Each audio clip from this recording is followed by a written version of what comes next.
Hi, welcome to my YouTube channel, and in this lecture of Python we'll be dealing with the strings. This is the third lecture of the strings and we'll be focusing on understanding certain functions like max, min, find, replace, split, and the functions like starts with, ends with. And to understand these functions clearly, we'll be making certain programs like how to concatenate two strings, how to reverse a numeric digit, how to search a substring in a string, count a substring into a string, like counting a specific word in a sentence, and replacing a substring in a string. And we'll do everything practically, so let us move to the computer. In this lecture, we'll be learning all the library functions through running programs. For example, this program is reversing a digit, right? Let's run this and see the output. It is asking me to enter a number. Suppose I enter 429. See, the 429 is reversed into 924. Can you see it? Not only this, we'll be understanding so many programs. Like this is explaining how this ends with and starts with function works in Python. What is this find function doing? Okay. And how does the split divides a sentence into words? We'll be doing everything practically. So watch the video up till the end. Let us start. So this is the third lecture of the strings, 11C. I assume that you already seen the earlier two lectures, 11A and 11B. In this lecture, we'll be learning these methods provided by Python of the strings, like max. Max finds out the character in the string with the highest ASCII value. Min, it will find out the character with the lowest ASCII value.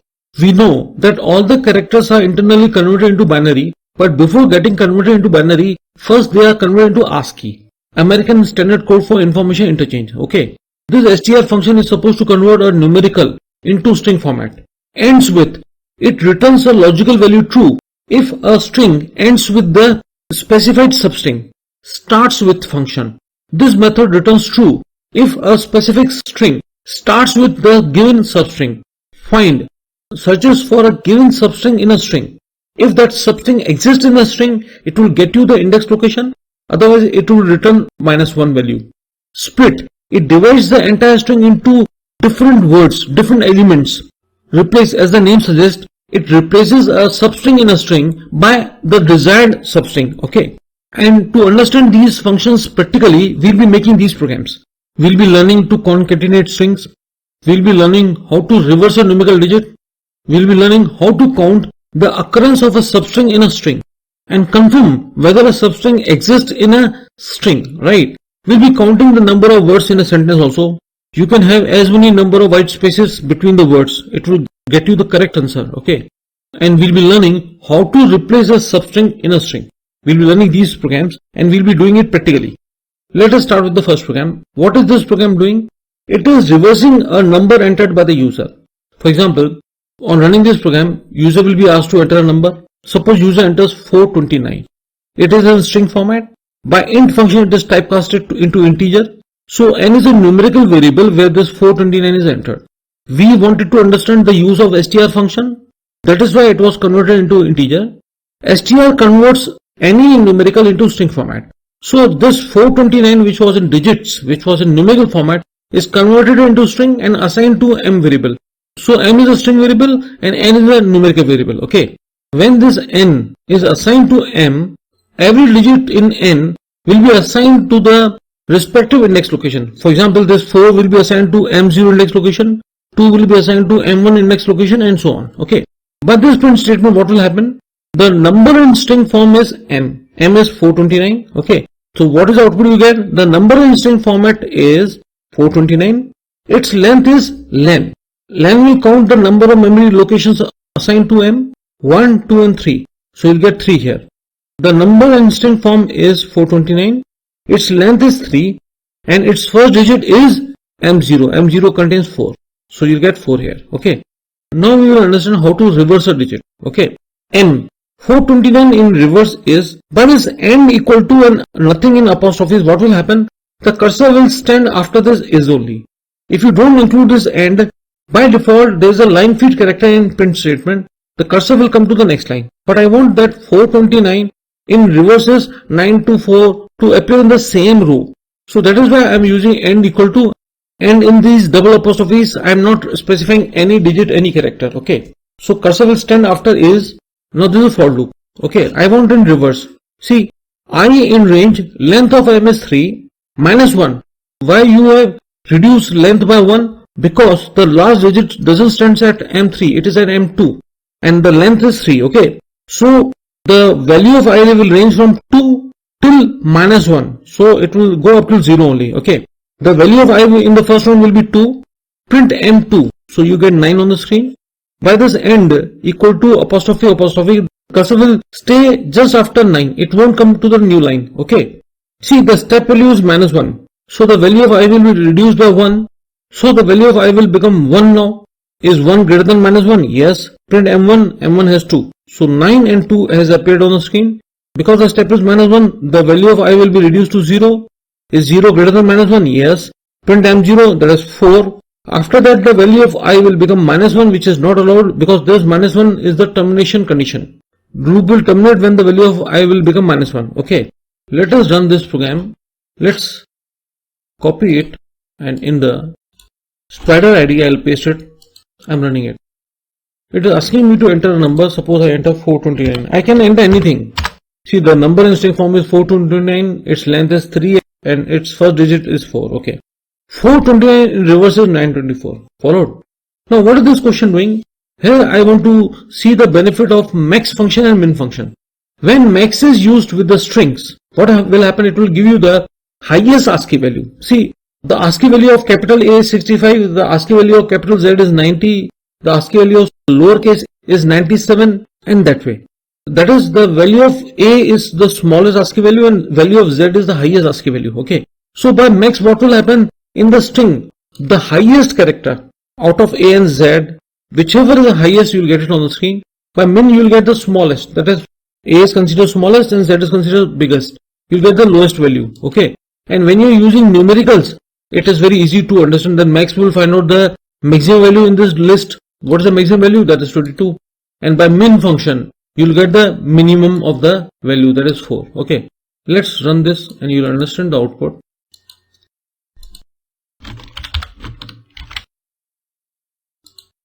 It is asking me to enter the string. Suppose I enter, let us enter my surname, Harvani.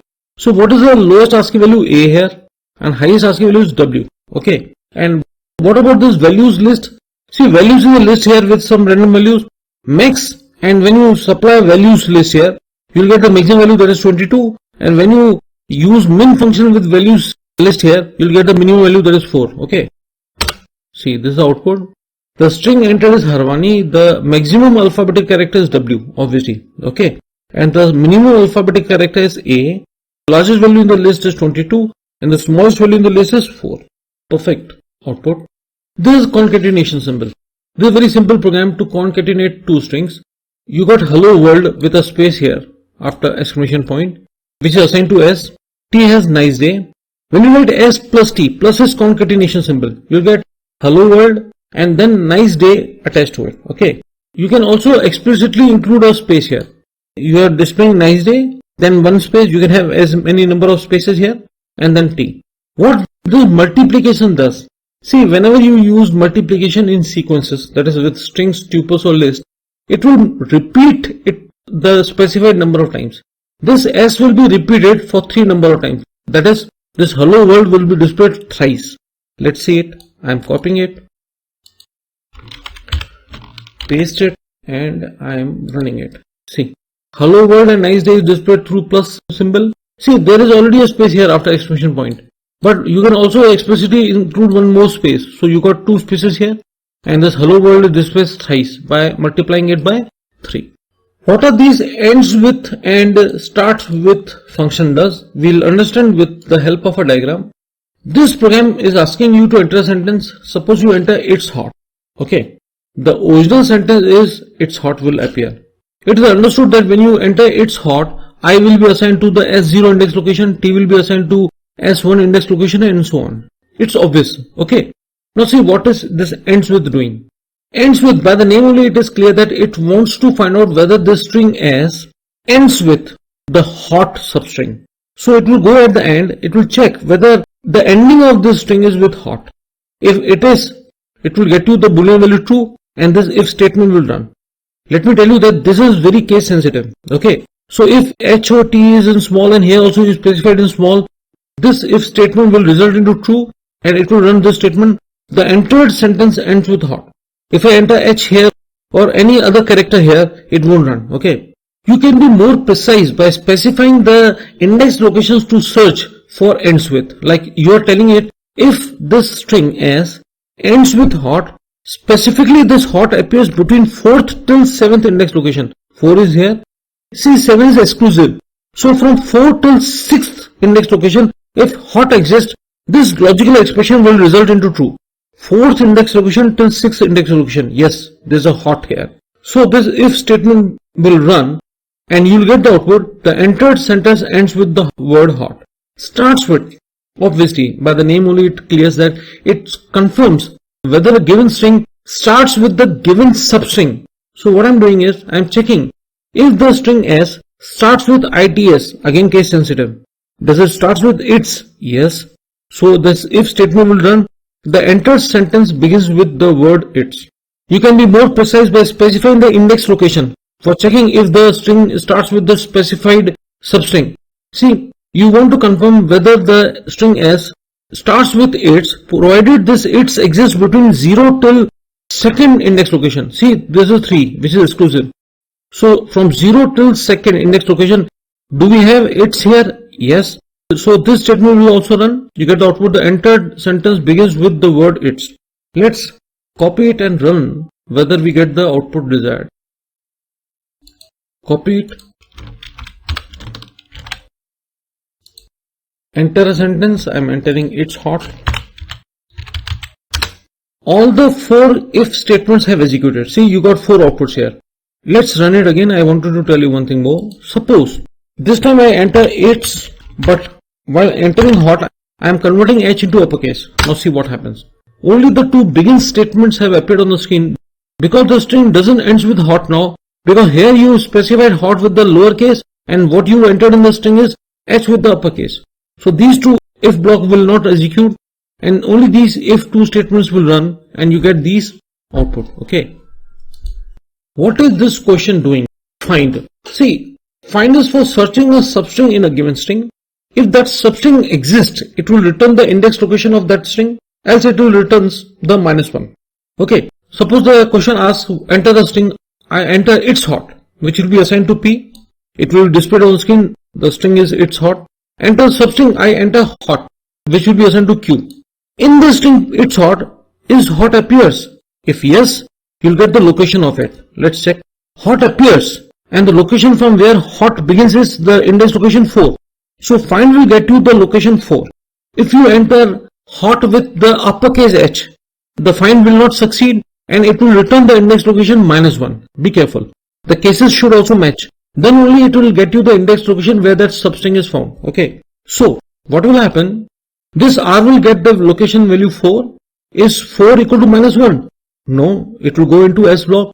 Hot is found in its hot at location 4. Got it? Suppose I run this.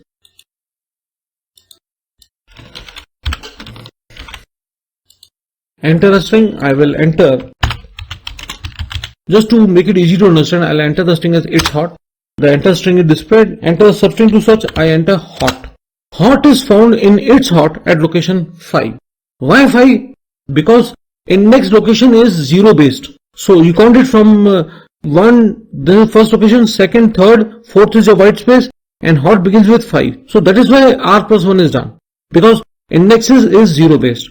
Now I'll run it again. Suppose it asking me to enter a string. If I enter its hot, such a substring, if I enter bin2, is bin2 exist? No. So find will get you the result as -1, which will be assigned to R. Is R equal to -1? Yes. Bin2 is not found in its hot. See, this is the output you get. Bin2 is not found in its hot string. Okay. To find a substring in a given string, one is find method. There's one more method, count. We have already discussed count in the earlier lecture, right? While counting the number of vowels. Okay. What does this count do and how it is different from find? Count checks for the substring. If it exists, it will not stop there. It will search if it exists more. If it exists twice or thrice, it will count the number of times that substring has occurred and it will return that it has occurred for 3 number of times, it has occurred for 2 number of times. and if it doesn't occur, it will return 0. Got it? So find is just to find out whether it exists or not. Count will check whether it exists, and if it exists, how many number of times it exists. Okay, and to understand it, we'll run it. It's very easy to see the output and understand the logic. Enter a string. Suppose I enter ice and cream and cake. I have deliberately entered end. Enter substring, I will enter end. See what happens. End occurs in ice and cream and cake for 2 number of times. See, ice and cream and cake is assigned to P. You displayed it. Enter substring, I entered end, which is assigned to Q. See, count is doing what? In the P string, that is in ice and cream and cake, it will search for end, and after counting it, it will return the number of times that end has occurred in the string P. It has occurred for 2 times. It will be assigned to R. Is R equal to 0? R will be 0 when end haven't occurred in the string at all. Okay, but R is 2. End occurred in the string for 2 number of times. Suppose if I run it again, I enter ice and cream and cake, and what is the string that you want to search? I enter OR. See, it will go here, or not found in ice and cream and cake. Can you see it? So count will find its existence, and it will also return the number of times it has existed. To understand the use of split method, we have written this program. As the name suggests, it splits a sentence on the given substring, right? And the default substring is your white space. Okay, it divides a sentence into an array of words.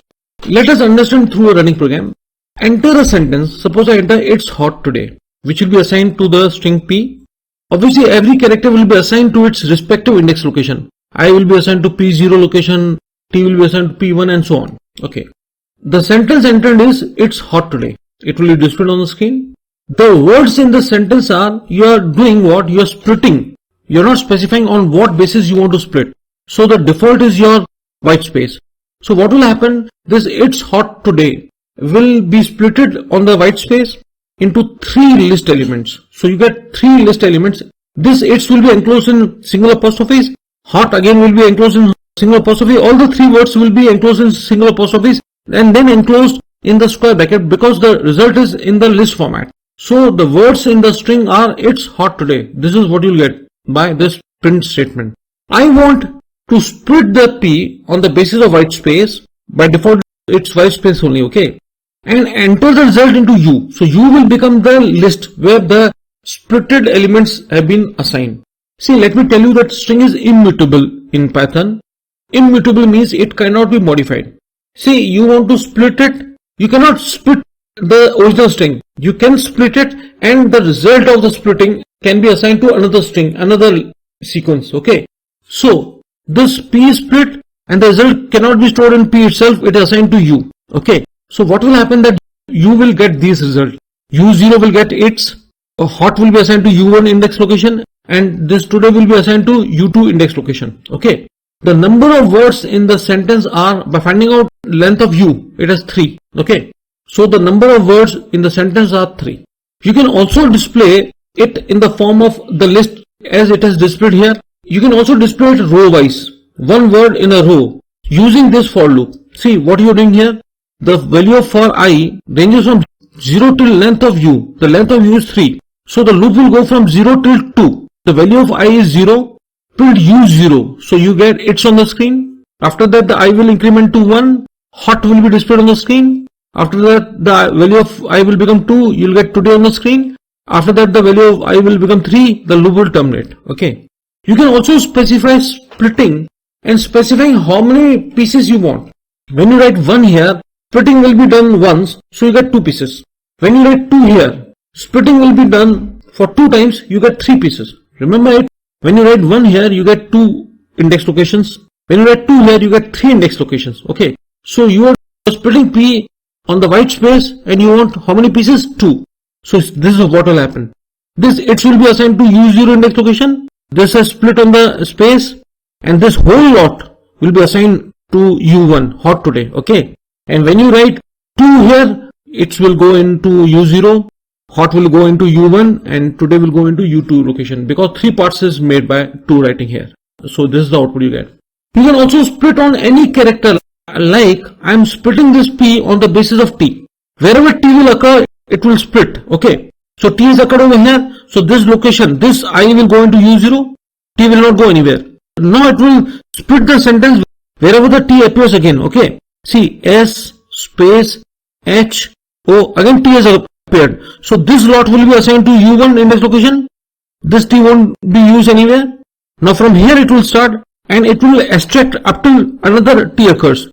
T has occurred here only. So this lot will be assigned to U2. From here it will go and up till the end of the string. This whole lot will be assigned to U3. Got it? So you get I, you get S space HO as another piece. This white space alone is another piece and ODAY is another piece. Okay. So let's run this. Copy. Enter a string. I'll enter it's hot today.